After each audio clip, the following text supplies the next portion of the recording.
I will also be the moderator for the session. And I would like to just share a few housekeeping rules as we start. So the meeting will be recorded and published on the UNEP Copenhagen Center YouTube channel. Kindly always visit the channel where we usually post our webinars and other recorded meetings from the trainings and different GSP, CBIT activities. And the link for this webinar will also be shared on the Climate Transparency platform for easy access. I hope all of you are already registered on our Climate Transparency platform. During the sessions, we kindly ask you to always turn off your camera, and the microphones can also be kept muted when you are not speaking, to reduce the background noise. And at any one time, if you feel like communicating with the organizers and the audience, kindly use the chat, or you can put your hand up. So the program for today, we shall have opening remarks from both Global Support Program, the CBIT and African Union Commission colleagues. And then we shall have a group photo, and then a highlight of the objectives, approach, and content and format of the workshop, the training workshop. We shall have a Mentimeter icebreaker, and then we shall have presentation 1 on introduction of the enhanced transparency reporting requirements under Article 13 of the Paris Agreement. And then after that, we shall have a session on question and answer. We shall have another presentation 2 on introducing mitigation assessment and NDC tracking under the Paris Agreement. And then we shall have a session on question and answer. And then our last presentation will also be on instructions for hands-on trainings, data needs, and presentation on templates to be filled as part of the workshop during our hands-on in-person training in Gaborone in Botswana. After that, we will expect participants to ask any questions in case they need further guidance. And then we shall run our Mentimeter to get your feedback on the training, and then we shall have closing remarks. Thank you. So I take this opportunity now to invite our colleagues from the Global Support Program, and then also from African Union to give opening remarks. Thank you.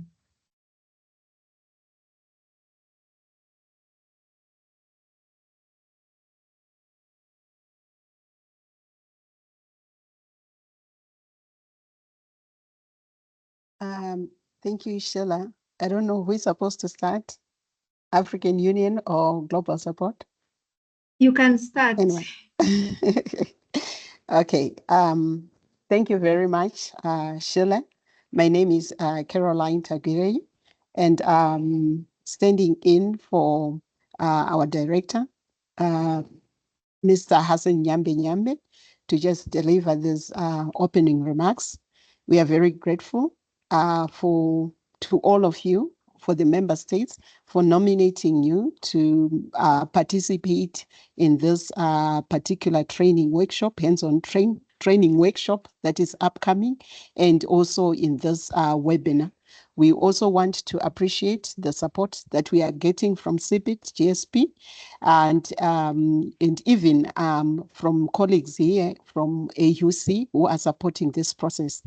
And most importantly, we also want to recognize the support that we are getting from EU's Global Climate Change Alliance Plus project, who generously gave us some support in terms of finances to make sure that as the member states, as the African Union Commission, we are able to coordinate and support efforts by our member states to try and implement the provisions under the Paris Agreement.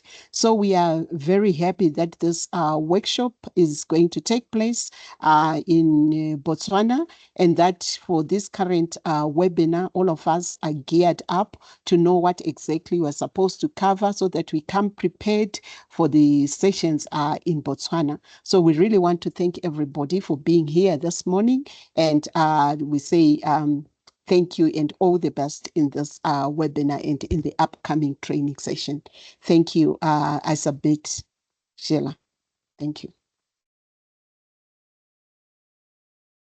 Yeah, thank you for the welcoming and at the same time opening remarks. Now I would like to invite Madam Kesiwe Kumaro, the advisor for climate transparency from the Global Support UNFCCC, to give welcoming and opening remarks. Thank you. Thank you, Sheila. Good morning and good afternoon, colleagues. My name is Kesiwe Kumalo, I think as mentioned by Sheila, and I'm working with UNEP Copenhagen Climate Center as the advisor on climate transparency. And I would like to welcome all of you here in this webinar. And I would like also to extend our appreciation to the African Union Commission for allowing this collaboration to happen. And we are very grateful to partnering with them in delivering this training. And I think at this critical moment where we are, I think collaborations and partnerships are very critical to support countries in delivering their first BTR. We know that the work is actually a lot, and the support may not be at the same level of the needs that countries have. And it is through these collaborations and partnerships that we are able to leverage each other's capacities and resources to ensure that we deliver the needed support from countries. I'm particularly excited for this training, of course, because this is happening to our continent, and this is one of the continents that needs the support the most. And at this critical time, also, we understand that a lot of you are already busy collecting and putting together the necessary.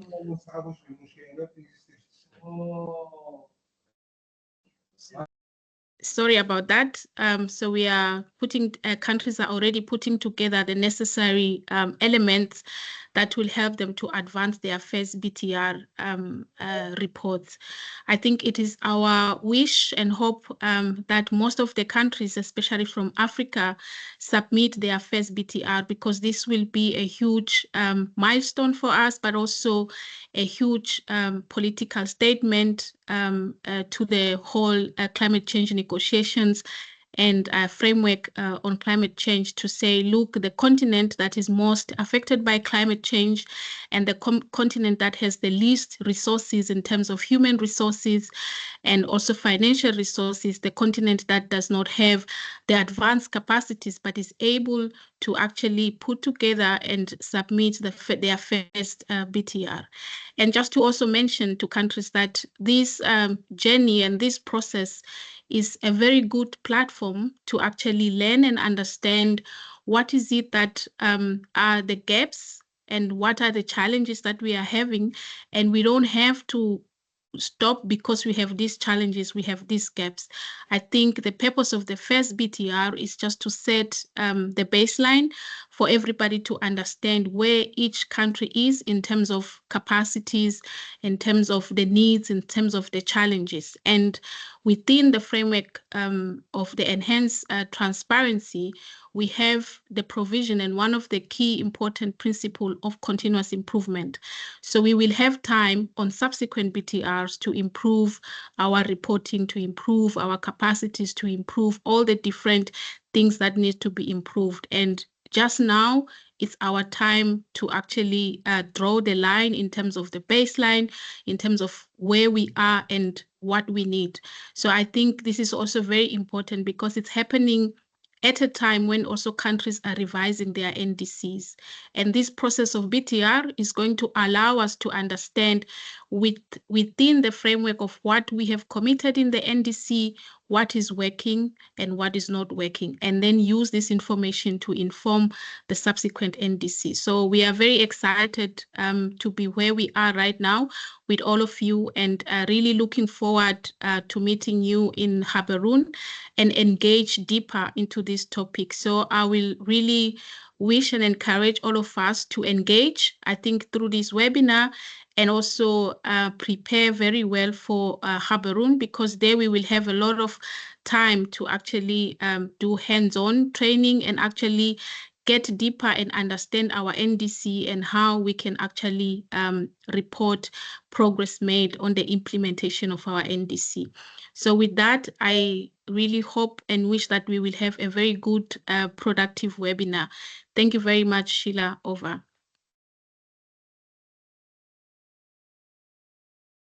Yeah, thank you so much for the opening remarks. Thank you, African Union Commission colleagues, and also thank you, my colleague Kesiwe, for those encouraging and good remarks that are helping countries, are helping us to build momentum for the training and also to put in more effort for our NDC tracking, but also preparation of the BTR reports. So at this moment, I would like to request participants, I know some have just joined, to just turn on their cameras so that we can take a photo. Turn on your cameras so that you can take a photo.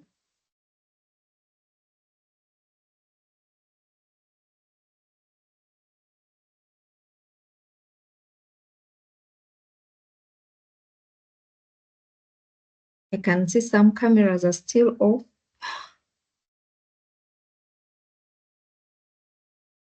So I'll wait for a few minutes so that you can take a photo before we can go to the next session.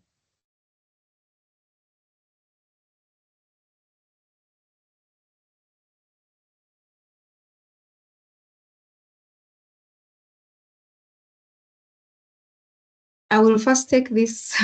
Since we are very few, it would be nice that our cameras are on so that we can take the photo. I think the others are just AI robots. Maybe we can take the photo later. Okay, we shall consider to take another shot later. Okay, thank you so much. So we are going to go to another session now, and the next session is about introducing the objectives of the workshop and, of course, giving a brief highlight and background of the workshop and the collaboration. Thank you. I will hand over to Madame Caroline to take on the next session. Thank you. Thank you very much, Sheila and colleagues. And I'm going to do this on behalf of my colleague, Fatu, who is the senior capacity building officer. She was supposed to deliver this, but she's just held up. She will join us very soon. But I just wanted to highlight that this initiative, like I mentioned in our opening remarks, it's emanating from the support that we are receiving under the Global Climate Change Alliance Plus program, where we are trying to support all the efforts of the member states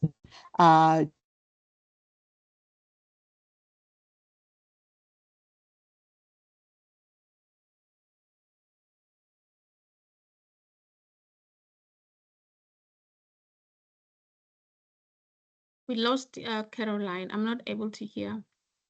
Yes, I am also not able to hear her. I hope it's on her side, but I can see her colleague is here. Fatu is here. Can you hear us? Yes. Good afternoon, everyone. Yes, I can't hear Caroline. I'm just trying to find out what is the issue. She was just taking us through on the session of the objectives. Yeah, exactly. I don't know exactly where she stopped, but Just give me 2 minutes. Find out. Thank you.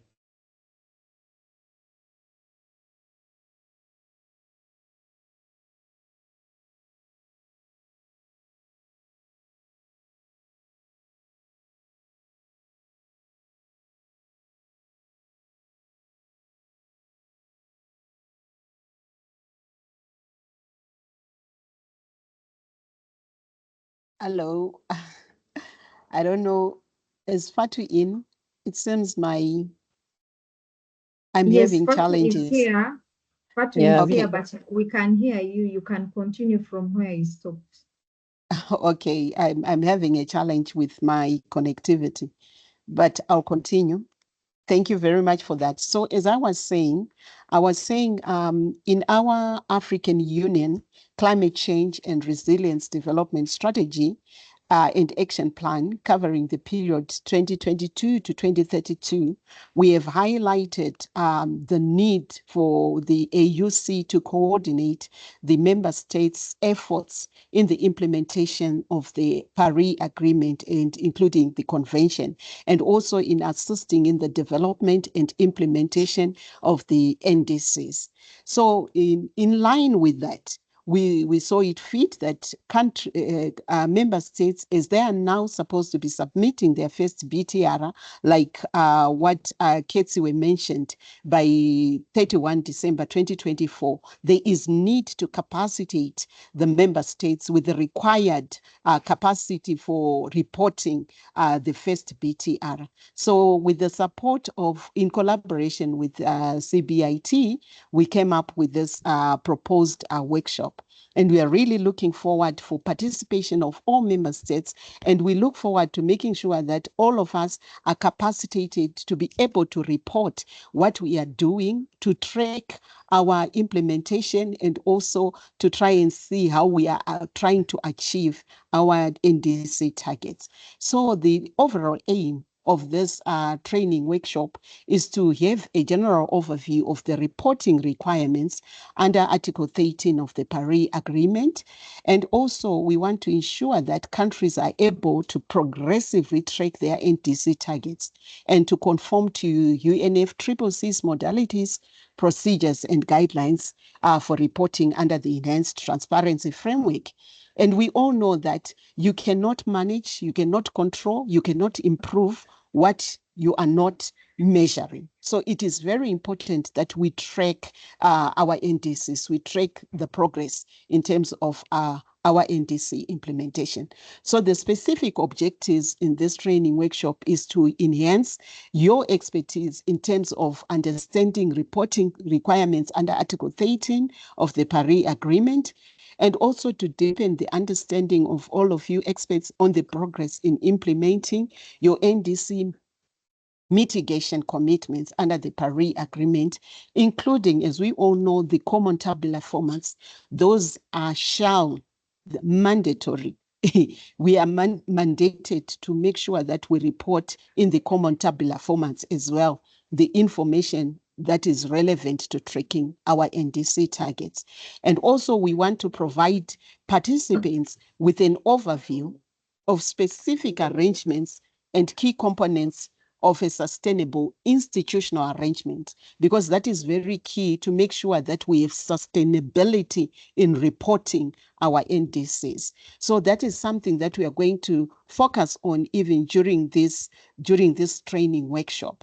And our training workshop is going to be hands-on, and we're going to have we'll do quizzes, we'll do presentations, we'll do exercises, we'll do energizers. It will be very, very interactive to make sure that at least when we leave the workshop in Botswana, when we go home, we are able to implement the things that we'll have learned, and we are able to submit our first BTRs, even with inclusions of the flexibilities that are required, that are there in our different countries based on our national circumstances.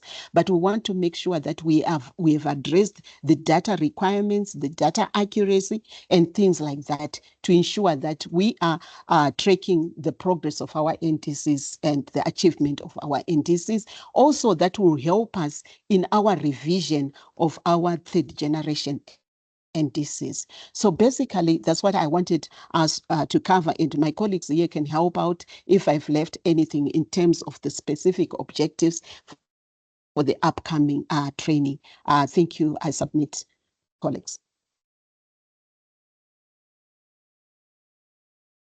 Yes, thank you so much, Carol, for that insightful, and it's getting us excited and looking forward to the in-country training.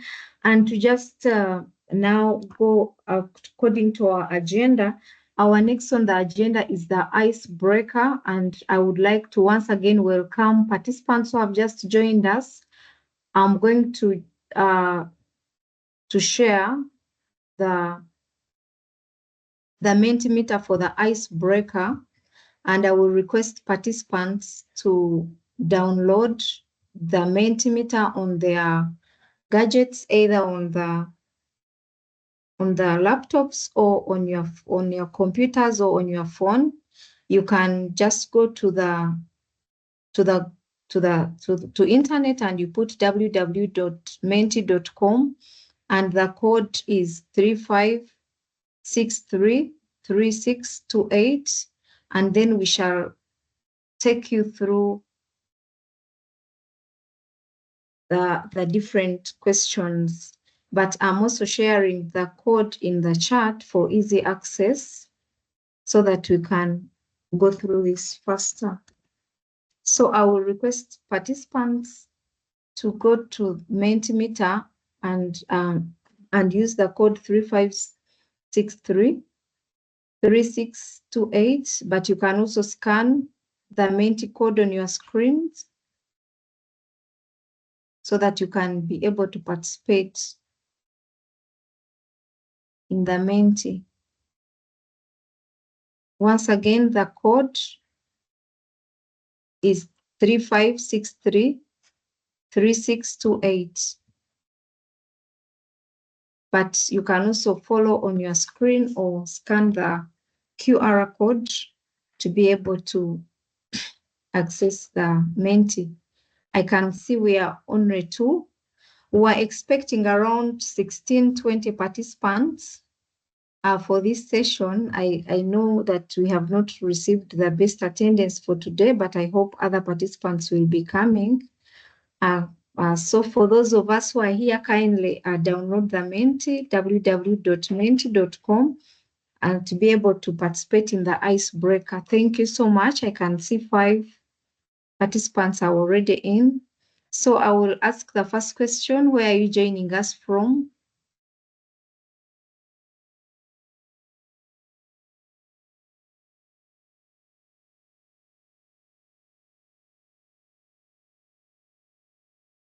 Where are you joining us from? I can see we have participants from Algeria, from Egypt, from Mozambique. We are waiting to see where other participants are joining us from. Thank you so much for joining.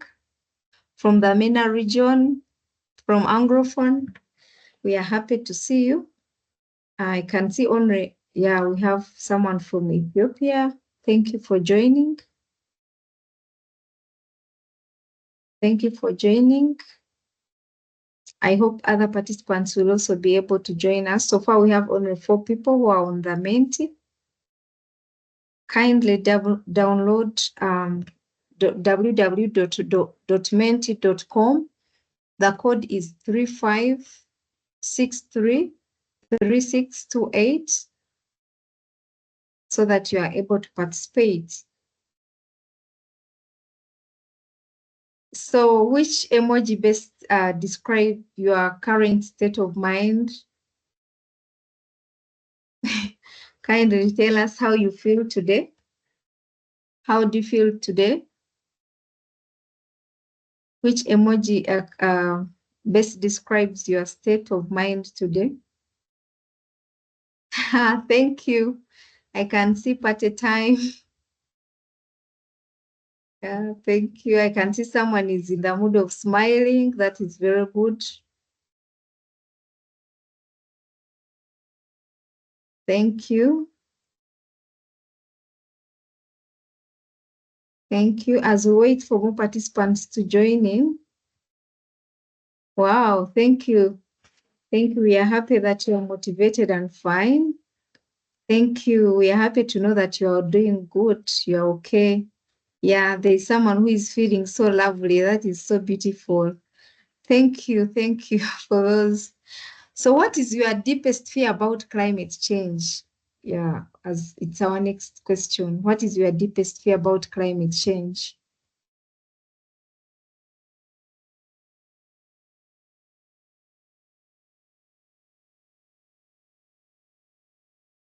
What is your deepest fear about climate change? I can see one person has already responded.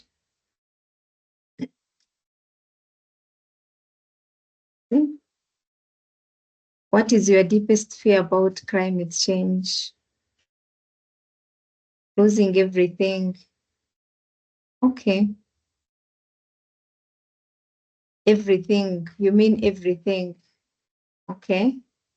Desertification, the next generation, disasters. Yeah. So it should be our concerted effort to be able to ensure that all these are not affecting us, effect on our life. Wow. So to what extent do you understand the topic of NDC tracking? We have these 4 Likert. Are you a beginner? Are you intermediate? Are you advanced? Are you an expert? To what extent would you rate yourself? Would want to know.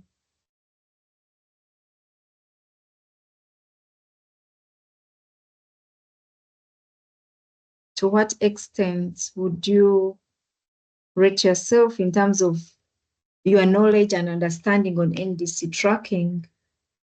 Okay, can see we have some people who are intermediates, but 69% are saying they are beginners. And then we have increased also intermediates.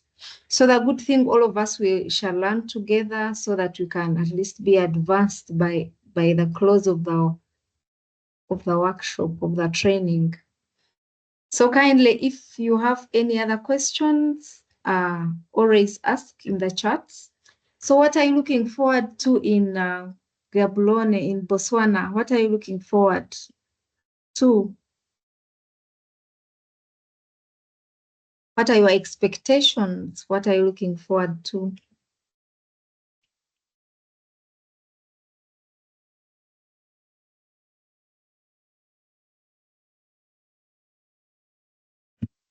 What are you looking forward to in Gaborone?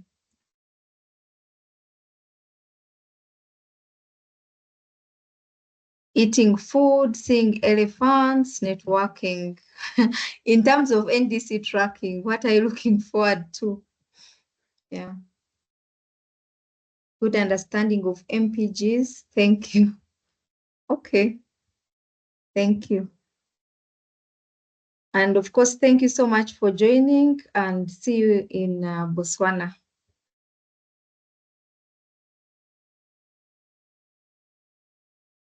And thank you so much for participating in our first Menti. It was meant to really bring us to on the same level, and I can see everyone is in a good mood for learning. So I'll take this opportunity to now invite our first presenter for today, who is going to be taking us through a presentation on introduction of the enhanced transparency reporting requirements under Article 13 of the Paris Agreement. Keltum, the floor is yours. Thank you. Thank you very much, Sheila. I will try to share my screen. Okay.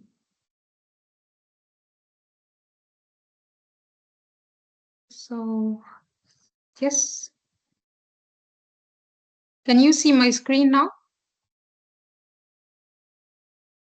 Yes, yes, we can see your screen, Kaltum. Okay, so thank you very much, dear colleagues. I'm very happy to join you today. My name is Kultum Bilhash. I am the CBIT JSP Regional Coordinator for the Middle East and North Africa. And now let me give just a brief introduction on the ETF reporting requirements under Article 13 of Paris Agreement. So this session will offer a concise overview of the Enhanced Transparency Framework, or what we call the ATF, including the transition from the MRV. Also, we will try to cover the key concepts and guiding principles of the MPGs, the modalities, procedures, and guidelines, and the ATF as it is outlined in Article 13 of Paris Agreement. So as you all know, in order to achieve the long-term temperature goal of Paris Agreement, which aims to limit the global warming to either 2 degrees Celsius or 1.5 above the industrial level, so country parties are committed to establish their national determined contribution, or NDCs, every 5 years. These indices actually represent parties' contribution in reducing greenhouse gases emissions in order to achieve the global goal. So following this, each country is responsible for implementing its NDC, focusing on both mitigation and adaptation action, as well as the means of implementation, notably financial support, technology transfer, capacity building, etc. So the process then undergoes review through the ETF, ensuring, of course, the compliance and conducting the global stocktake to assess progress every 5 years. So this slide provides an overview of the steps for the transition from the MRV to the ATF. So from the UNFCCC Convention to Paris Agreement. So as you all know, before Paris Agreement, MRV arrangements under the convention have played a crucial role on reporting in terms of climate action and the related supports.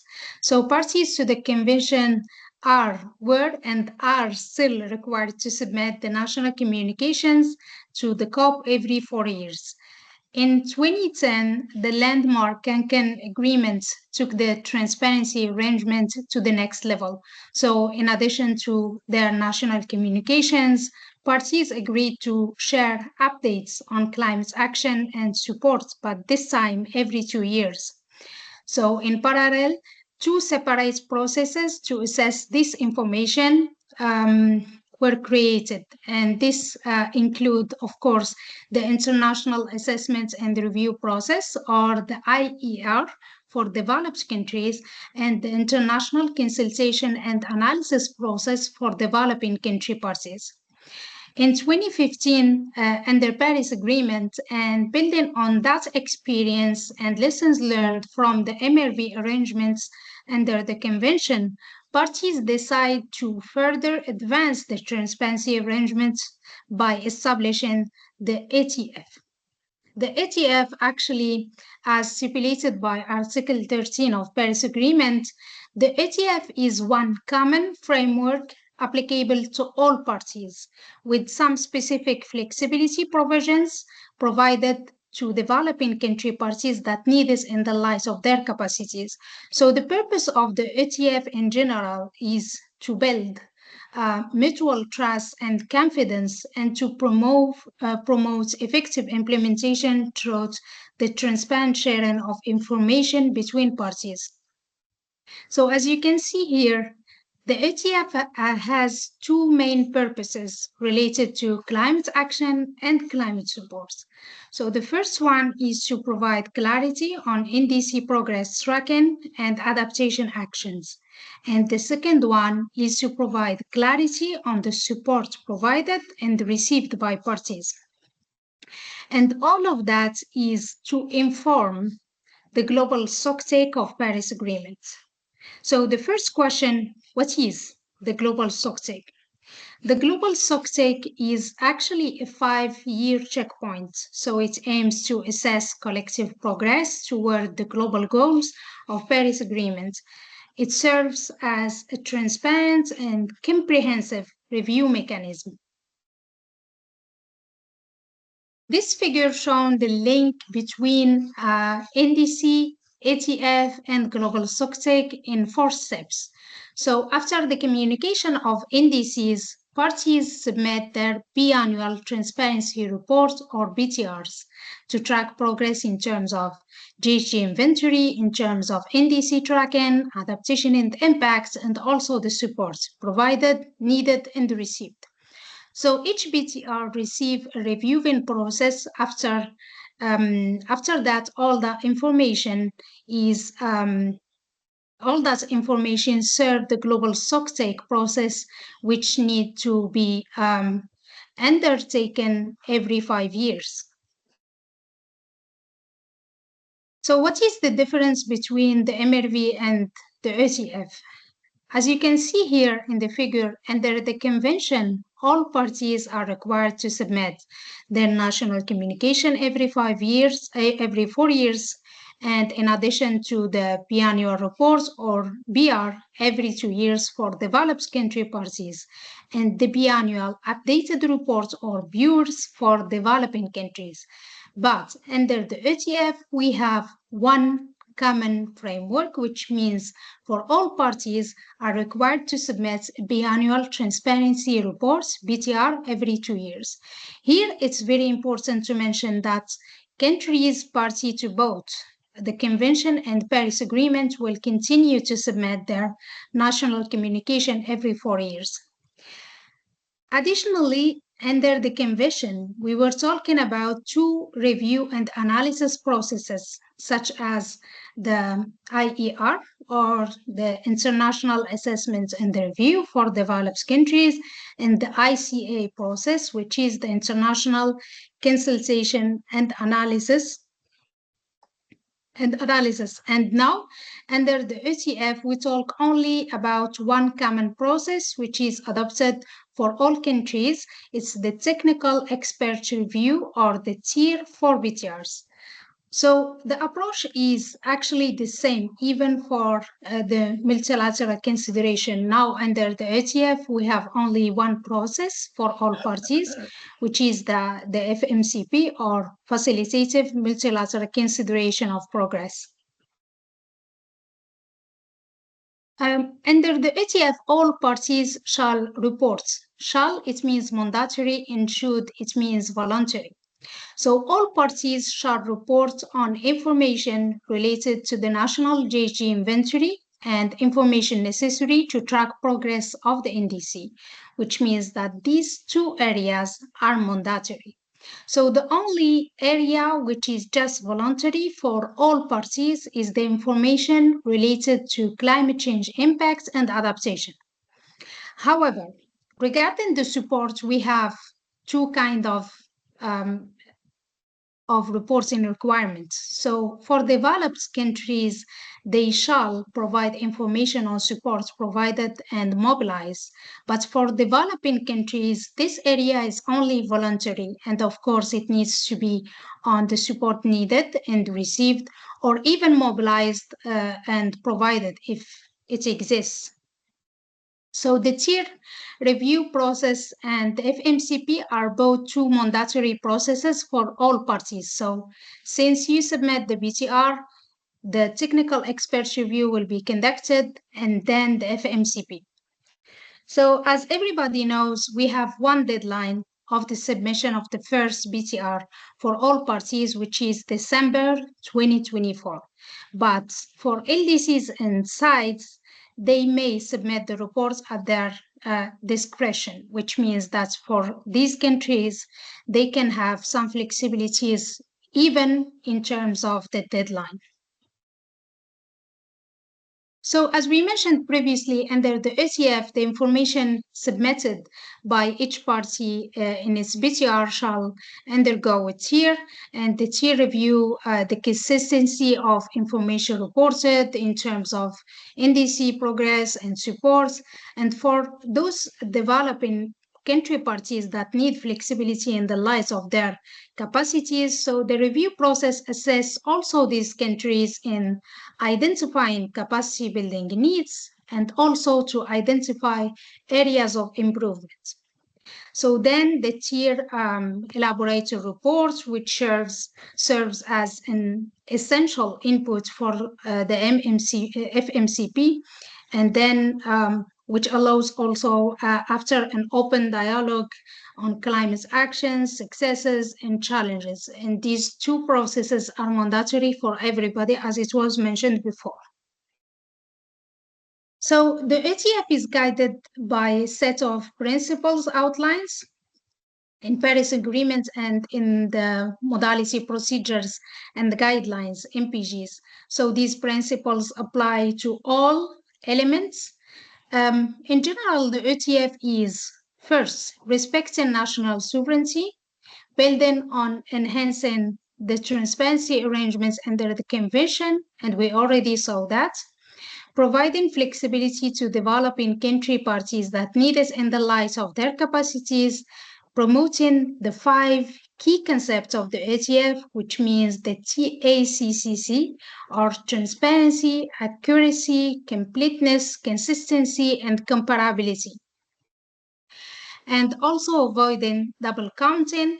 And actually the double counting, it's more related to information that we report like twice for GG inventory removals, for the support needed and received, for example, and also for countries who are engaged in cooperative approaches as under Article 6, which means in terms of exchanging the ITMOs. And also it is facilitating improvement over time, given that parties must maintain and improve the quality of their reporting over time.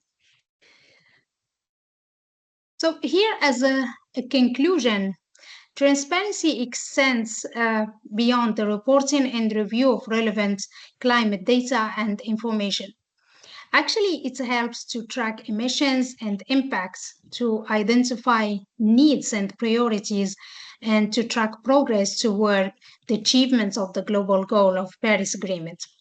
On the other hand, transparency empowers countries to make informed decisions and to set meaningful targets and to develop relevant policy responses. Also, it helps to unlock in climate finance, which means mobilizing more climate finance, which contribute notably to attract the support that will enable more ambitious climate action over time. And thank you very much for your attention, and just be aware that we will go into the deep of everything in our workshop in Botswana. So this is just a brief overview of all the ATF requirements. Over to you, Sheila. Thank you. Yeah, thank you so much for the brief highlight on the ETF and introducing us to the subject. I would like to ask participants if there are any questions, they can raise their hands or unmute themselves and speak. So I'll give it a few minutes so that you can hear from the participants. Any questions? But I saw someone clapping, so which means they're also saying yes, thank you. Yeah, I can see a hand. Mr. Issa, kindly unmute yourself and speak. Yeah, okay. Good afternoon, you know. Good afternoon. Hello, do you hear me? Yes, we can hear you. Yeah, okay. Thank you very much, Stella. Thank you also there for the good presentations. I'll join the a little bit late due to some assignment.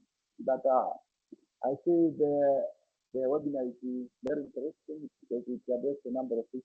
I think they support the countries to update Sheila, we can't hear Isa like can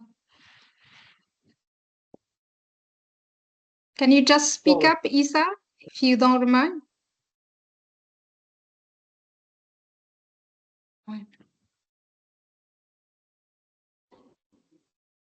Be close to your mic, Isa.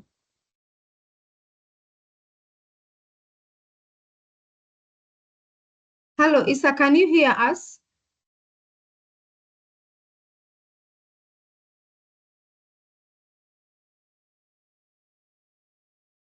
We can no longer hear you now.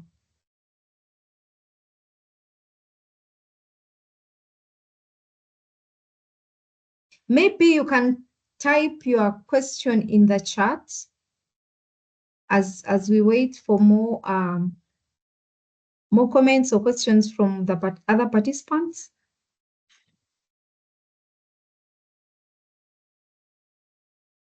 Isa, kindly type your question in the chat. And then maybe at this moment, I will ask again, I will request participants if you can also turn on your camera so that we take another photo because our first photo has had challenges. Maybe now that we are more, we can have a beautiful photo. I'm going to request that you turn on your cameras briefly, then we can take the photo.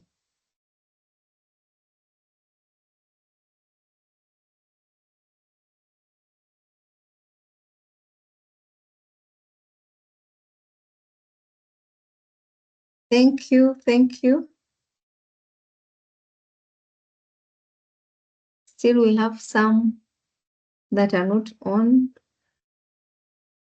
Kindly turn on your cameras. When we take these photos, we actually post them on our platform. So sometimes they don't look very good when the photos do not have faces to them. So it would be nice that we have some photos. Yeah, thank you so much. We appreciate and we really understand that sometimes it's not very convenient, but it's a short time. Yeah, so I'll take the first one. It's better than the other one I had taken before. So if we can get more people maybe to turn on their camera, it will be nice. So I will take another one, but I see another hand up. Yeah, thank you.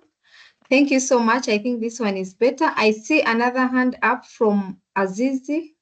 Kindly unmute yourself and speak. Amr from Egypt. Yes, Go ahead, yes. Amr. Go ahead, please.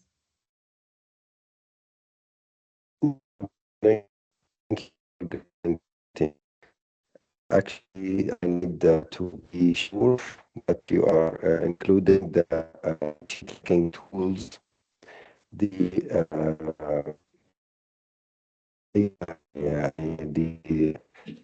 available tool globally, which country can be used to track the indices project. I need to be sure that tool will be covered in the training.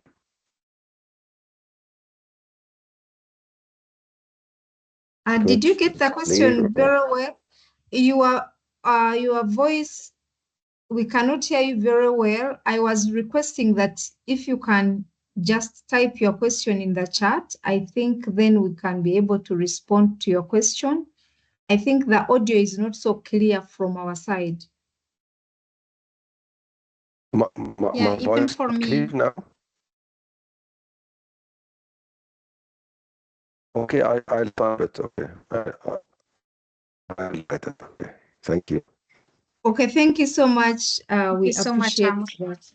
Yeah, thank you. So I can see the hands are still up, but we can also get some. I can see Isa is also typing in the chat, so we shall be getting answering those questions later. And I would like now to request at this moment, we go to the next presentation. I see another hand up. Is it a new hand?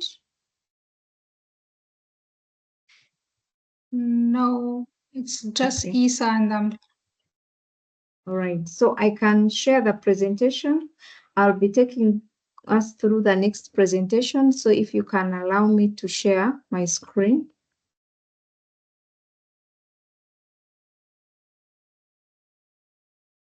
So the next presentation is about introducing mitigation assessment and NDC tracking under the Paris Agreement. So as you may be aware, assessment of mitigation actions is one of the key requirements under the NDC tracking, but most importantly, identification of mitigation measures, policies, actions, and plans that can be formulated and implemented is a key part of a party reporting to the UNFCCC that was established right from the UNFCCC and later under the Kyoto Protocol, and now even under the Paris Agreement and the enhanced transparency, it is emphasized.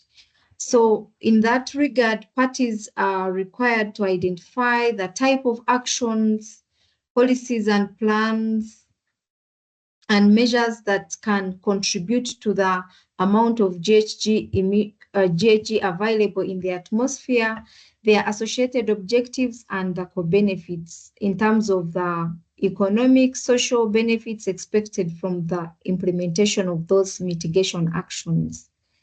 In addition, parties are also needed to report on the envisaged steps to achieve the reductions in terms of the GHG emissions. Of course, this includes the measures that may still need to be implemented in terms of the policies, strategies, and other actions that are proposed by the country.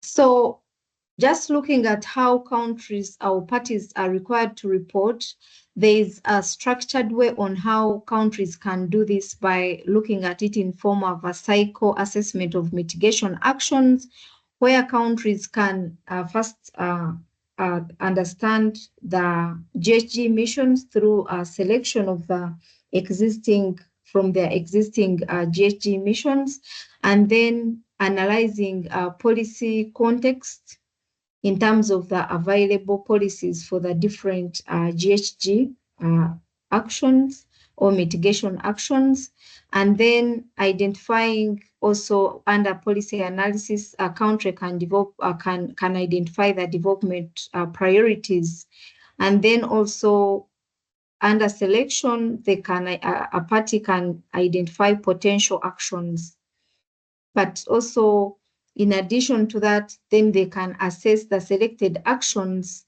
using the right methodologies and tools. And then, of course, parties are expected to provide details in terms of the plan and actions by describing in terms of what plans, in terms of what strategies, in terms of the timing on when the country expects to achieve those. Then, of course, it is expected that for some of the mitigation actions, they can be implemented. So the implementation phase should be very clear. Then monitoring of progress should also be well elaborated. And then, of course, assessing of the GHG effect in terms of the ex-post on or after the actions have been implemented should also be well described in reporting. So the cycle of assessment takes like 3 sections: selection, description, and also implementation of these mitigation actions. We shall be elaborating more on under each of these circles during the in-country training. So assessing mitigation policies, measures, actions, and plans under the ETF also can be looked at in two forms of analysis, whereby you look at those that have been identified for ex ante in terms of the process for future reporting, but also ex post, whereby some of the mitigation actions which have been implemented. Then in that case, you assess the data requirements, but also the data that has been generated during implementation, or what would be required under implementation. And then, of course, state the assumptions very well to also allow future update of and follow-up of the mitigation actions. And of course, describe the methodologies, models, and tools. And then, of course, state very well the future timelines, and also ongoing, or if, for instance, some of the mitigation actions are being implemented. But it's also very important that those mitigation actions clearly describe the baseline scenarios. They can be described under the ex ante or under the ex post, depending on the nature of the mitigation actions. But of course, then it is expected that the likely impact for the ex ante mitigation actions are well described. And then, of course, this can be done very well if you use tools to give you some of those projections. Like, that's where some countries under energy and maybe transport, they use the LEAP tools. Then we also have the GACMO tool. And of course, for some of the ex post activities that are ongoing or that are being implemented, actual impact can be well documented using progress reports, but also for specific activities, if you can run the analysis to establish how those GHG effects on those mitigation actions, maybe also based on the baseline, but also if the baseline scenario was not well articulated during the first phase of the project of the mitigation action, during monitoring, it can also be analyzed and established for future reference. But of course, it's very important to clearly state the indicators and matrices so that it can help in terms of identifying which type of analysis can be done, either qualitative or quantitative analysis.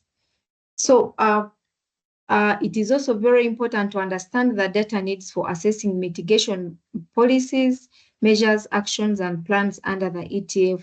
So in specifically, as you may be aware, that most countries, especially in our state, developing countries, there are data challenges in terms of archiving the data, even having very good quality data that can be used is a very big challenge.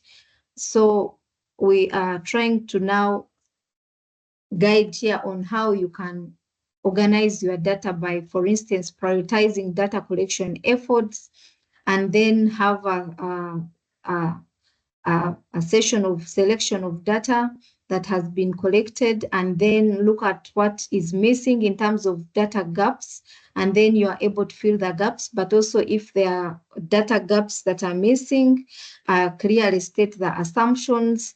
And then, of course, if all those are well documented, it helps to improve data over time. We are very aware that it might be very difficult to have all the data, but if it is well stated, then it helps to have data improvement over time in terms of the quality of data. Then selection and coverage of mitigation initiatives for assessment. It is very important to choose which mitigation initiatives to report on, especially under our NDC tracking. So in this case, countries are encouraged to establish common criteria for evaluating initiatives, for instance, under the GHG emission profiles, national development priorities, and then policy context of the initiatives of interest. And I think this is also helps to, since we are going to work on our first BTR, it helps to narrow down the scope on what can we do based on the available capacities, based on the data availability. So if you establish the criteria at the beginning, then it can also guide on how much you can report on for the first BTR.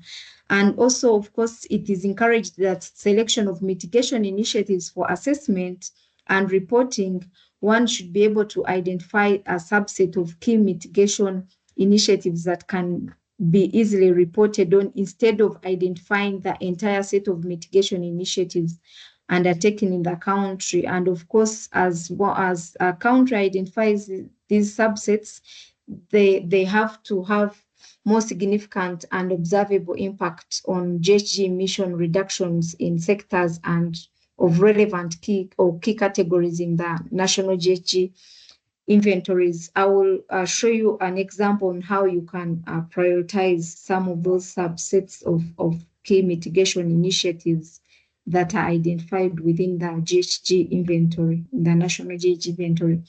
So it is very important while conducting the mitigation assessment to have a common understanding of the word term potential, which is usually used to report the quantity of GHG mitigation compared with the baseline or reference case that can be achieved by a mitigation option over a given period of time. And of course, this was well defined by HALS in 2007, but this potential is usually expressed in the megatons of carbon dioxide equivalents of avoided emissions per given time frame. So especially the time frame is usually, for instance, 5-year period. That is the common time frame that the potential is reported on.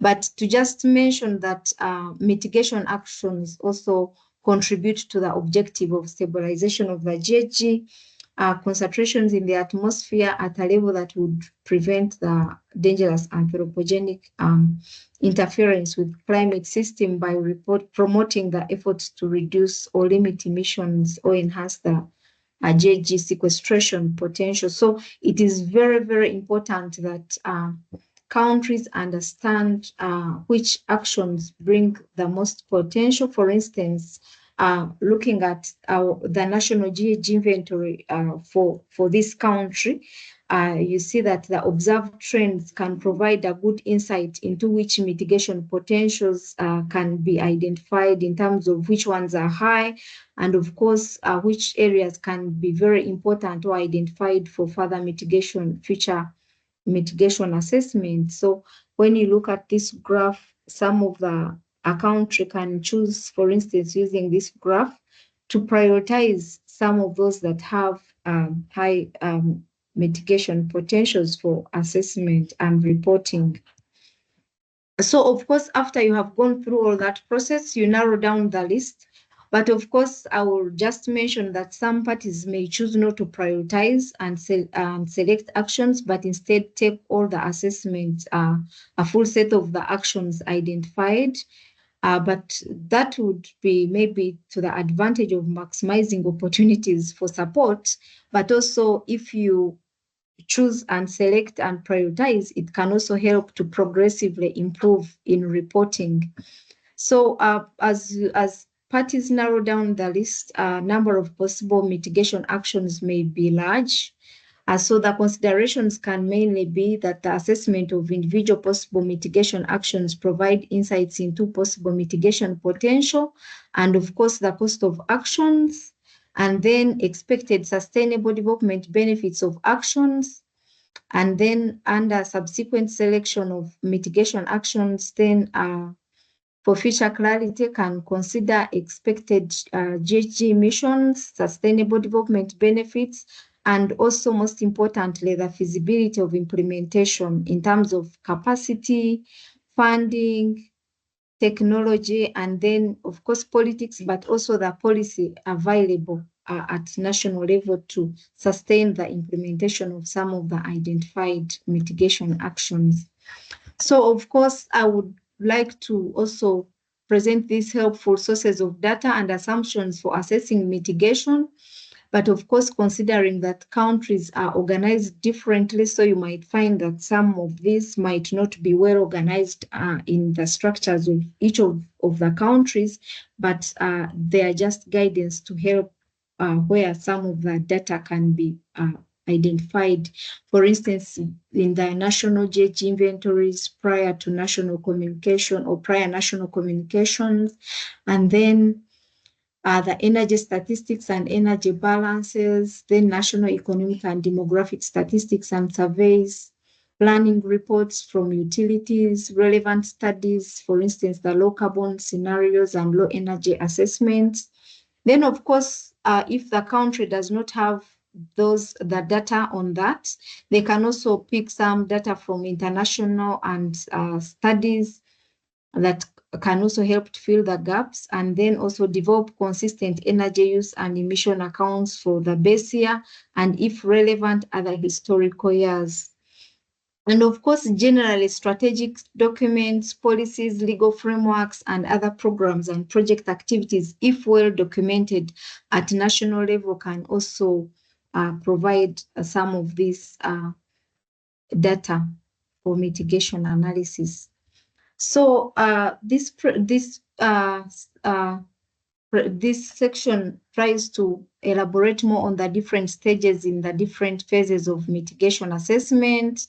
Of course, for some of the actions which are not yet implemented, it is required that you choose among the mitigation options based on the expected GHG effects. Of course, there you would use the GHG inventory, and also the projections, and then improve the design of measures by understanding the GHG effects of different design choices, understand the potential GHG reductions from options to inform the GHG reduction goals, and then report on expected future GHG effects of measures being considered or implemented for domestic or international purposes. And of course, if the action is not yet implemented, attract and facilitate financial support for the mitigation actions. If it's well lined up and it's prioritized, it can also attract potential funding. And of course, after the mitigation action has been implemented, consider understanding whether the measures are effective in delivering the intended results. This can be achieved by ensuring that you have clear indicators for the action, for the mitigation actions, inform and improve implementation. And that's why the assessment requires that for ex post, you have very clear indicators, and also monitoring framework should be very well elaborated and comprehensive, and of course decide whether to continue current activities or implement additional measures.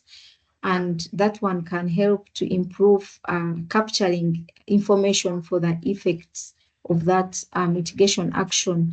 Of course, learn from experience and share best practices, evaluate the contribution of measures towards the NDC, and ensure that policies and actions are cost effective and that limited resources are invested effectively. And then report on the GHG effects of the mitigation action over time.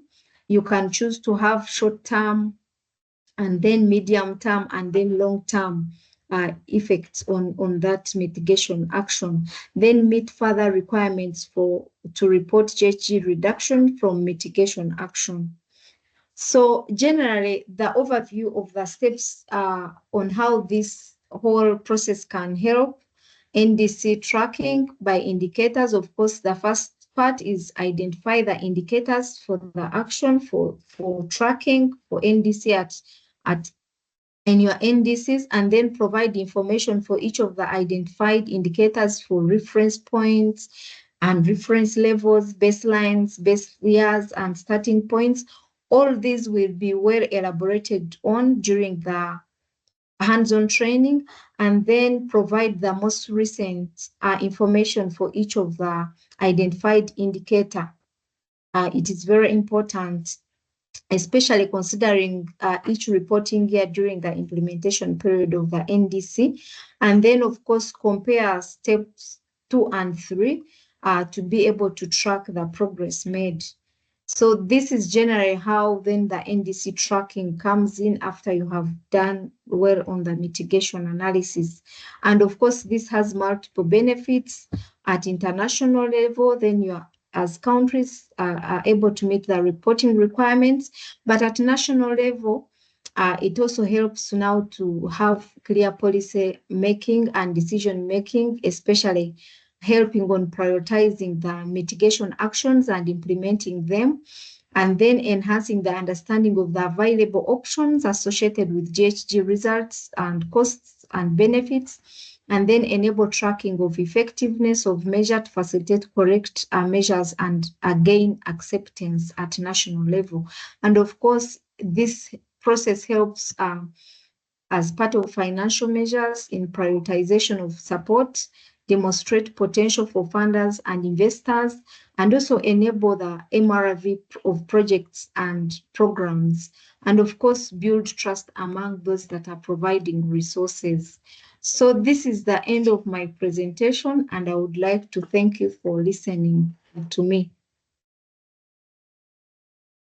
Thank you.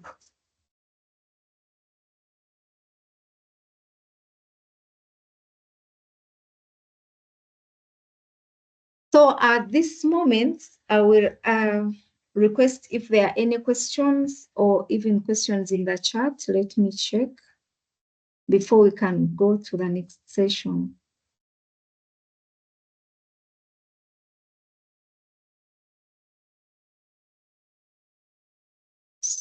So I see maybe these questions are from the previous,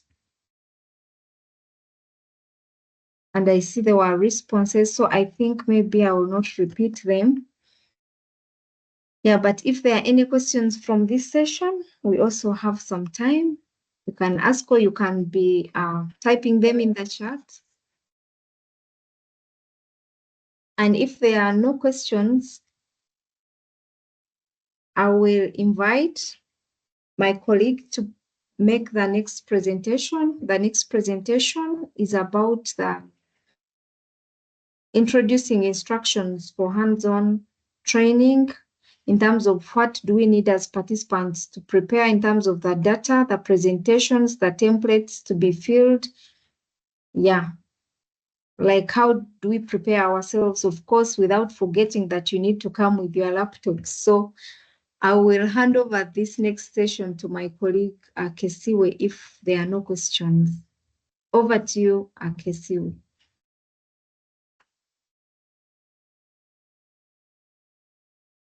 Thank you, Sheila. But I think there is a question somewhere, because I always like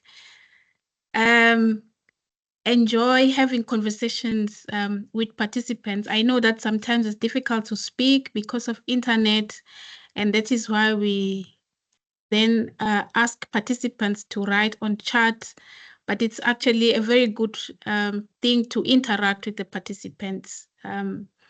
And I will just give it like 1 more minute if there is any question before I get to the next presentation, or even if it's a point of clarification.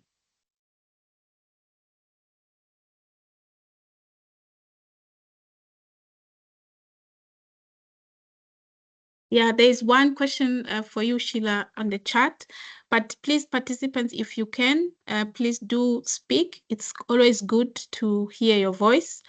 I think the question says, in case that the country has not or doesn't have a policy in terms of GHG reduction, what will be the impact of this situation on the NDC tracking? Okay, thank you so much for the question. I know that most countries have actually not developed policies for NDC tracking in particular, but as long as the country has been having the national development plan strategies, there are also other national documents that have been used in the context of reporting to the UNFCCC. So usually countries use those documents, not necessarily the policy that is called the climate change policy or the policy on NDC tracking. We are aware that most of our countries have already existing policies that are tackling some of those elements within the context of the mitigation actions. So a country can still use those strategies or plans or frameworks to report or to track the mitigation actions. But my colleagues can add on, yeah. Thanks, Sheila, for that. I think just to add is that here many countries have put actions as policies, others as measures. When we are talking about measures, basically other countries, they put programs and projects. So these are the key to look out for if there is non-specific policy in place. But I understand that all countries that have submitted their NDC, they have targets, and then they also have articulated what kind of mitigation actions they are going to undertake or implement at home to achieve the target. So I think that is speaking directly to what now we have to do to track progress of those mitigation actions that would have been included in the NDC. So I think that covers basically broadly the different elements of what mitigation could look like. It could be a policy, it could be a measure, it could be a program, it could be a project, it could be just a simple plan. Some countries have master plans, for instance, for the energy sector or energy efficiency, and they are tracking progress towards that. Some countries have put in place very elaborated programs, which is made up of different individual projects or actions that they have to implement to achieve the target of their NDC. So when we talk about mitigation, we look at that all broad spectrum of policies, measures, actions. Sometimes it could be standards. Sometimes it could be just a basic regulation that is trying to reduce or targeting to reduce GHG emissions in a specific sector. So those are the key measures that we are talking about. Any other question? Yes, I see a question about we will be looking forward to learning good strategies when tracking NDC and BTR. I think that one is also part of what you have clarified. Yeah. But we shall go deeply into looking at all those actions and what we can categorize. And also when we have a look at each of the individual NDCs, you'll find that there is something that countries have already elaborated in terms of what they mean by actions and targets and the reference documents from each of the countries of their NDCs. So we shall have that detailed discussion during our hands-on training. Thank you. But I can see as if Issa is speaking. We are not hearing you if you are speaking.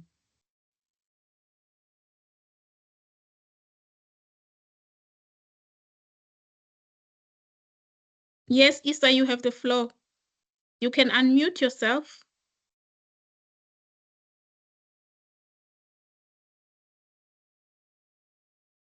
I think he has internet connections. So Issa, please do write on the chat if you have any question. I think, please allow me, colleagues, to proceed to the next session.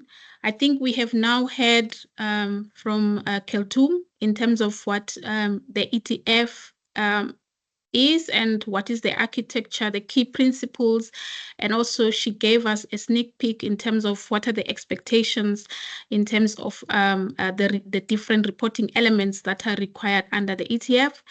And Sheila has just given us different steps in terms of how countries arrive into mitigation assessments or mitigation measures that they intend to implement. And what I like about the presentations is that we are looking at something that we have been doing over time as countries in terms of identifying mitigation assessment, as already mentioned by Khartoum in the National Communications and BUR, but also in the process of developing our NDCs. We have undertaken all the different steps as mentioned by Sheila, and at this moment, we have to actually look at the elements that Sheila referred to in terms of after implementation, the ex post.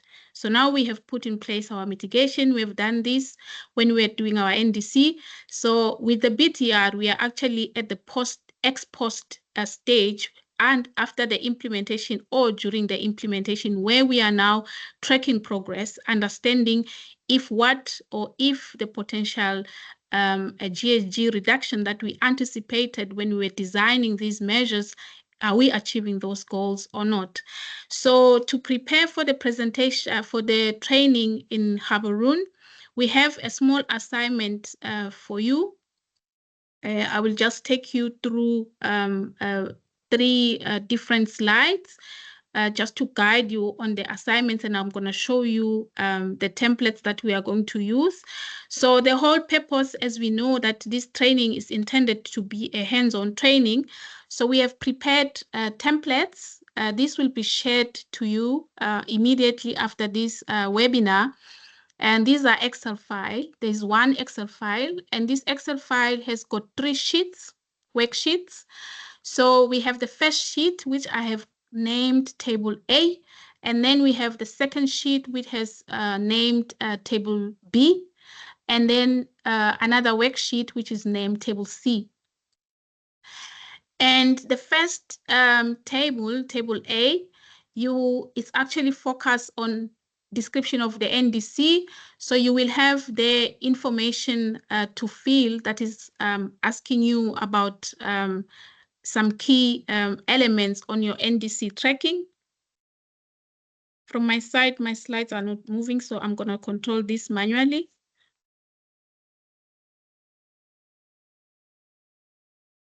Anyway, so I'm going to show you how you are going to navigate through these Excel files and what kind of information is required for you to fill in these different tables.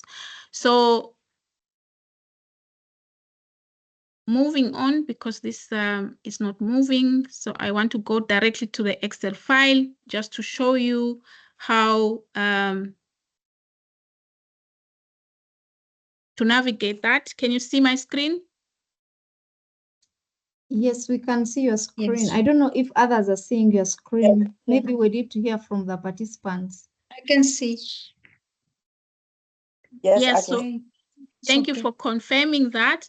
So what you are Yes, going to yes. use, you use your NDC basically. So your NDC between today and the training will be a very good companion because it's very important for you to understand what is in the NDC. So when you open Table A, it looks like this. So you have the first column, which is basically asking you different information. So just try to fill in whatever you understand as it is in the NDC, in the NDC, and you fill in. There are 2 columns to fill. First, you have the second column, which is column B, asking you about units. Just look at your NDC. Some NDCs, the unit is ton CO2. Some units are megaton CO2. Whatever is written there. And then the third column is about description. So what is the target here? You just read the first column and just fill in the information. And don't worry whether you will be able to understand what it means, but just try to put in the information as you understand it. And this is going to help you a lot to understand your country NDC.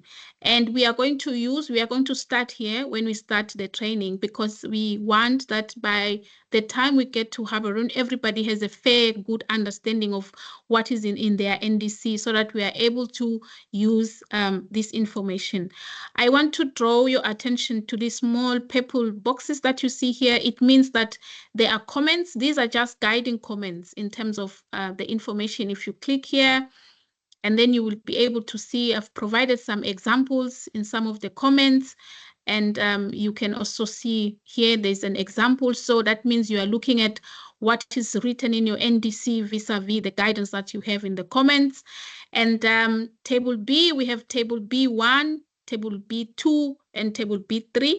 And this is a very important table, and I would really appreciate if you can also look at this table. Again, I've provided here, we have comments to guide you in terms of what information you should look out for. And also to mention that not all countries may have this information, but it is important if you have to try to fill in this information, because in most of the NDCs that are already submitted in the UNFCCC, they don't have this information. So you will find this information in a technical detail analysis that was done when formulating the NDC, could be a technical report, whatever that is called at your country level. Some countries, it's called like a background information on the NDC, or you can also find it in the report on GHG emissions, because this is basically on the projections of GHG emissions. So here, table B1 is actually want to understand what indicators have been used. And if this information is not there, don't worry about it very much. You can skip it, and then you can look at table B2. Here, it's a provision, it's a table that is actually asking you about some projections that have been made on GHG emissions. Some countries have very good information of this in Excel files. Some they have it in the technical documents. Some they have it in their national inventory report, but some they can have it also in their national communications. So this is just pointers in terms of where you can find this information. But if you have really done a thorough analysis of the situation before updating your NDC, this information is found in the technical analysis documents that informed the NDC. And it's very important that you bring this information for us to be able to help you. If you are not able to filter to get the information that is required by this table, please bring along the document to Gaborone so that we are able to help you navigate and actually distill and get the data that is required to fill in this table. And then under table B3, this table is basically for understanding the assumptions. We know when we do projections, there are assumptions that are used to run the models that are able to inform future scenarios in terms of GHG emissions. So this is actually trying to understand, again, just click, you see the notes there and examples, and then this will actually give you an understanding of what kind of information we are looking for this table. So you can make your own notes in terms of the kind of information that you find, and then just input this. And if the table is very small, you have more information, please do feel free to expand the table and include as much information as you can. This will be really important and helpful if you bring this information along when you come to Gaborone. And then table C is basically the table where you are going to put in the information on your mitigation measures. We have discussed today what mitigation measures, policies, actions, and plans. So please do feel free. Also look at if you have in place also mitigation projects. You can include this table. So I have created here 3 tables. You can duplicate this tables, like depending on how many measures you have already that are implementing your NDC. So you can duplicate it as much as you can. And if at all there is a column that you don't know where to find this information, don't worry about it. The purpose of this exercise is actually to set you a step ahead when we get to Gaborone, so that you know you have the information, or at least you know where to get this information, because we are going to use this information to elaborate on the CTF tables that we are going to go through in Gaborone.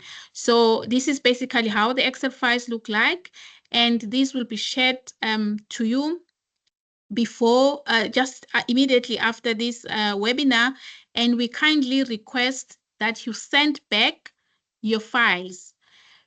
This is going to also help us to see if you're able to find the information and reorganize your information in a way that will be very easy for you to start working in Gaborone. So we will expect the files back by Friday, 26 July. End of business, send back your file with the name of the country.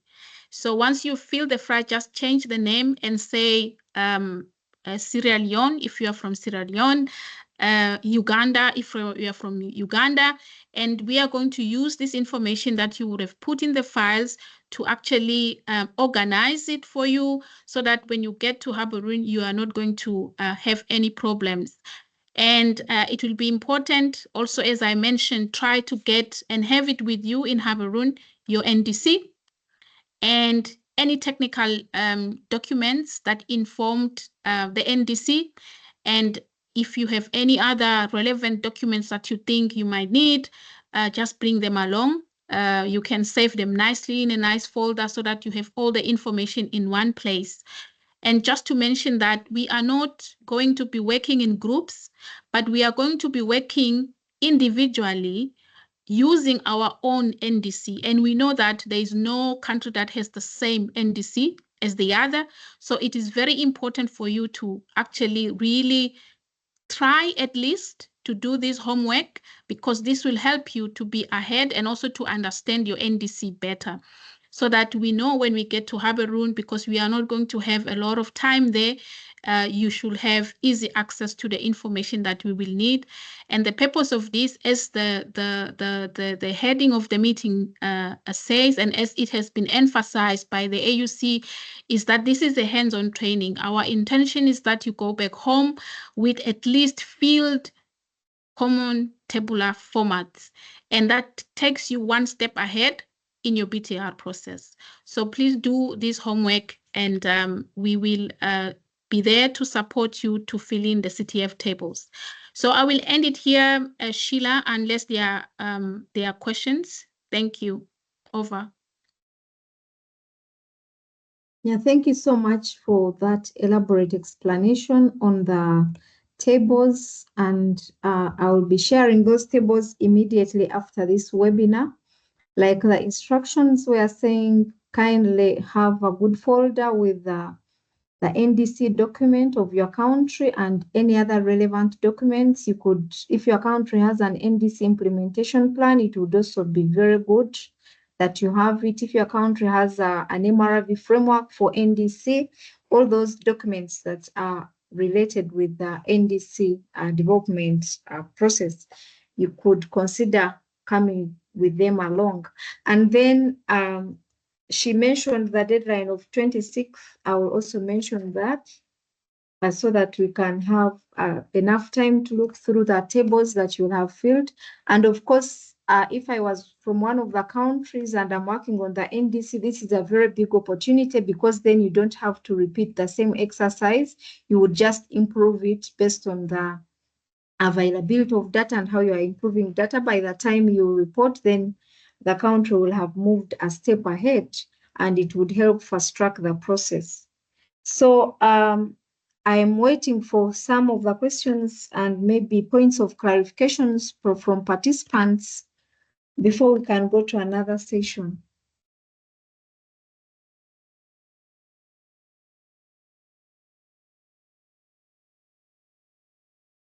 Any questions? Kindly unmute yourself, even put on a video and you speak to us. And if there's a language barrier, you can also speak in French. We have people who can speak French here. Thank you. I can see a hand up. Jackie, please go ahead. Yes, hello everyone. Hello. Yes, for the assessment of the selection of mitigation action, the step related to this is not to me, since for the NDC, if the mitigation action measure policy are already included in the assessment time. We just needed to consider all the mitigation action implemented and assess the progress of implementation. Why now the step of consider all mitigation action and now prioritize them or select the most important? So can you please clarify this to me? Thank you. I think I was losing you, but let me try to repeat your question and see if I understood your question. You were saying that in the steps that I presented, there was a step where there is need to prioritize, and you are saying that if you have already included some of those actions in the NDC, do we need to go back through that stage? That's why maybe we have different levels of assessment, of analysis, where you can do the ex ante and the ex post. For those actions that have been already implemented, you just assess the impact after implementation using, I don't know if I understood your question, but for those that you intend to implement in the future, yes, yes, you understand my question. Okay, good. Yeah.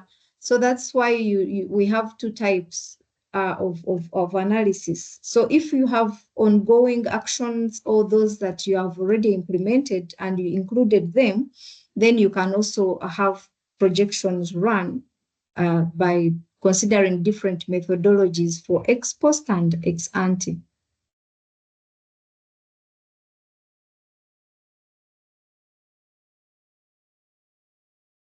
Yes, I think also just to add, Sheila, if the question is related to why we have to prioritize now if we already have it in the NDC, I'm just going to speak because this depends on the perspective of how you look at it. In the perspective of the BTR or of tracking progress, why you have to prioritize, I think it is stated in the MPGs that you only have to include the mitigation measures that have a significant impact on your GHG profile. That means you are looking at mitigation actions that have the highest potential or to reduce a lot of emissions to help you achieve your BTR or your target in the NDC. So this is where prioritization come in the context of mitigation or reporting mitigations under the BTR or in the context of the BTR. But of course, prioritization also happens before, and we assume that what you have already included as key mitigation measures in your NDC, you have already prioritized and understood that these mitigation actions are the ones that are going to help you achieve your target. So there is prioritization before you actually include this in the NDC, but also what will be important at this stage, you also need to actually understand that it's not all these mitigation actions that you might have put in place that you really have to track progress on, because sometimes we don't have enough resources to do that. But also you just want to report the mitigation actions that are actually impacting significantly your GHG profile. So that is also very important, because in that way you are being strategic in terms of how you want to channel your resources and also how you want to report at an international level, because you are now aggregating at a national level to see how far have you gone in achieving the NDC. So prioritization can happen in these different phases, and it means different things, of course, but we are looking at the mitigation actions that you already have in the NDC when we are tracking progress. Thank you. Yeah, and just to conclude, maybe remember this for countries in Africa, they are submitting the first NDCs. So when you prioritize, then you don't have to report everything. So it helps you to progressively improve based on the available resources. That is why it is also very important to think about prioritizing even at this stage.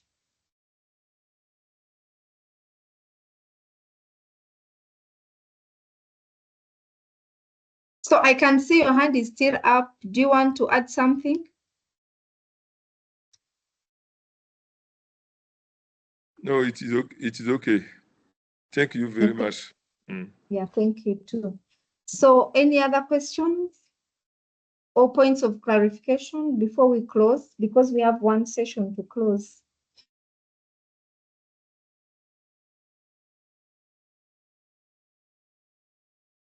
So yes, Kaltum, please go ahead. Thank you very much, Sheila. So just to clarify something, according to the comments, the session and the workshop will concentrate on the reporting, which means what we need to report in terms of BTR related to NDC tracking, and other items will be covered by other workshops. But given the deadline that we have until 31 December 2024, so we need to concentrate more on the CTF tables. So we will work on the 12 tables, and we will show you how to generate data, how to cover the to develop indicators, etc. But it will be focused on the reporting under the BTR. Thank you very much.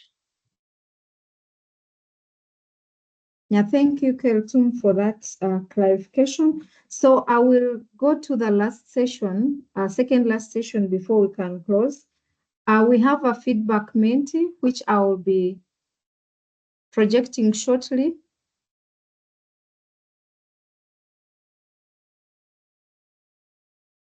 To get your feedback on this training, because we aim at always improving in future. So that's why we run these Mentis, so that we can do better than how we have done today.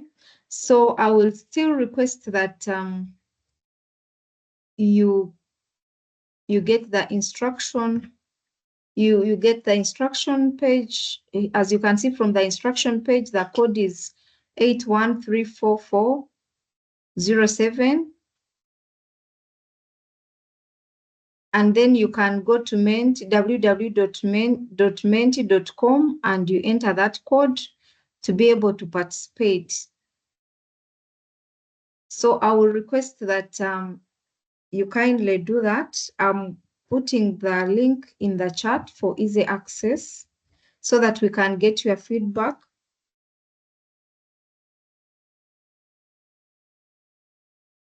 Yes, so that we can get your feedback on the Menti, on this training.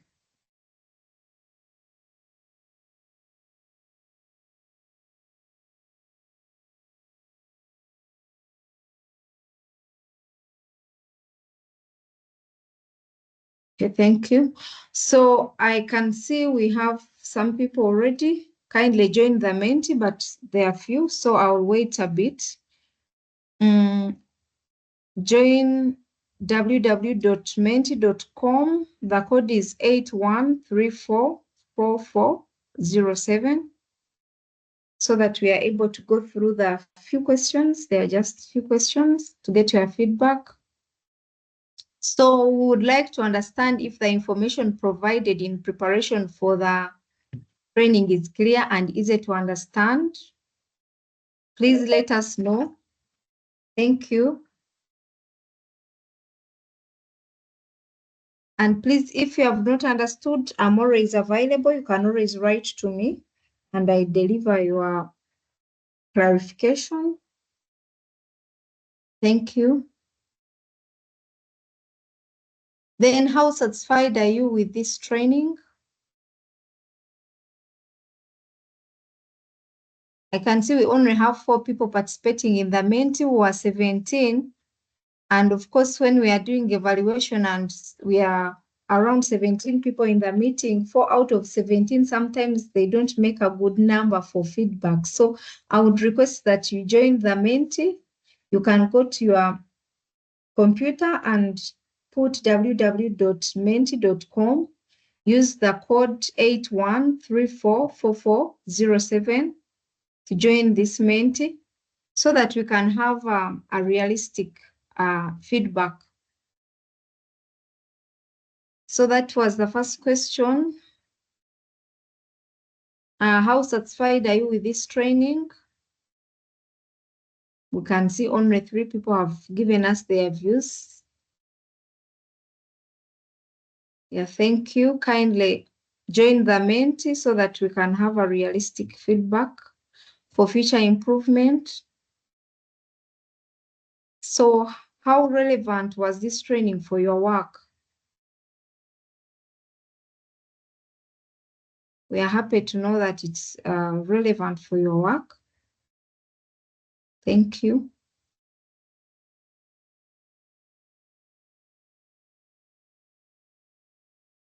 I will repeat the questions. How can we improve this training in the future? I'm also interested to know so that we can deliver better in future.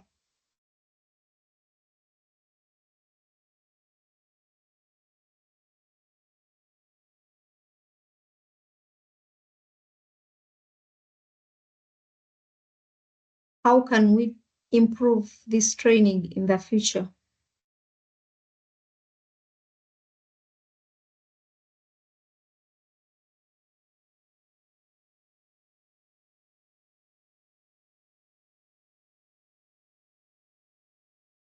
Yes, that's why we have encounter trainings, because we know that just having 3 days of encounter training is not enough. That's why we have this introductory, so that we are able to have a preparatory, prepare your mind, prepare the workshop, like we have given you those materials that we are going to share shortly.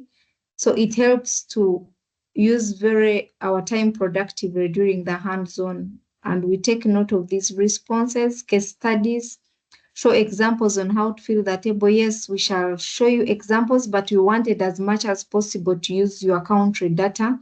It was good introduction. Thank you for that feedback. To add a session in terms of manipulating tools used in NDC tracking, case studies. Yes, we shall do that. Thank you so much for those responses. Looking for more, in Gaborone, provide best practice, take example of the submitted BTR. Yes, we shall give you examples, and especially examples relevant to your country. It will make more sense. Yeah. Thank you for that feedback. Do you have any other comments you would like to share with us?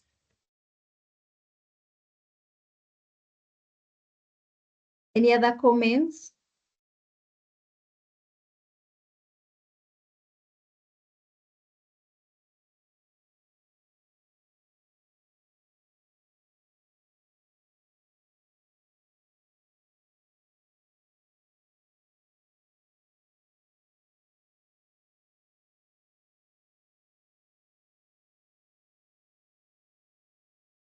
Gender balance for presenters.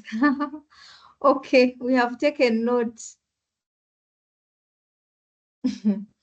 Thank you for the webinar, Gender Balance for Presenters. Thank you for organizing this. We really needed it.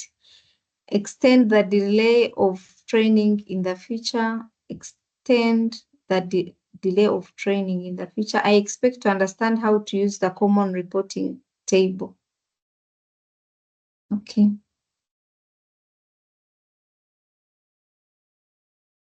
Thank you so much for this. And of course, would like to thank you so much for joining this training.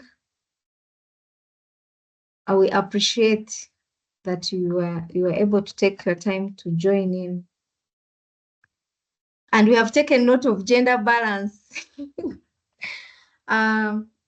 So I would like to take this opportunity now to go to the last session of this training. We have our closing remarks, and we shall invite our colleague from African Union Commission, Fatu, to take on the closing remarks. From me, I would like to thank you. For those who are not here in our introduction, I'm called Sheila Choncho. I'm the Anglophone Africa Network Coordinator, and I'm happy to see all of you and looking forward to see you in Gaborone. Over to you, Fatu, for the closing remarks. Thank you very much, Sheila. And I will also present myself because I was not there at the beginning of the webinar. So I'm Fatou Diabate. I'm a Senior Capacity Building Officer working at the African Union Commission. So we are based in Addis Ababa.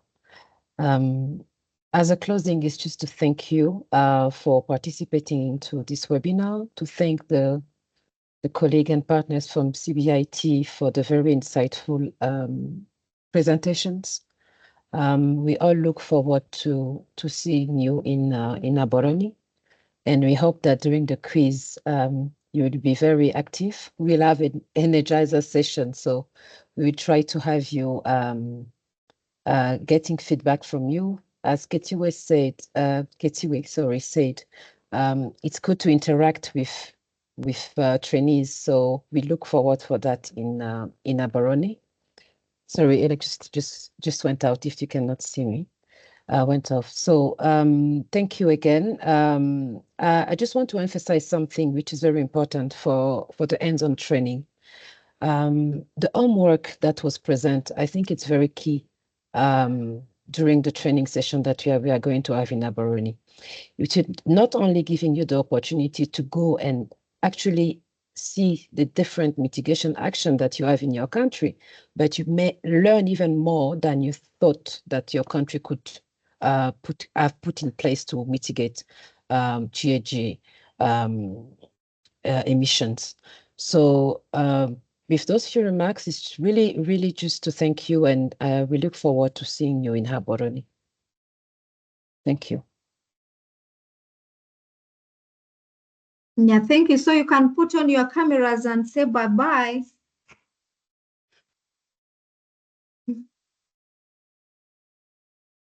Smile and wave. Bye-bye. Thank you.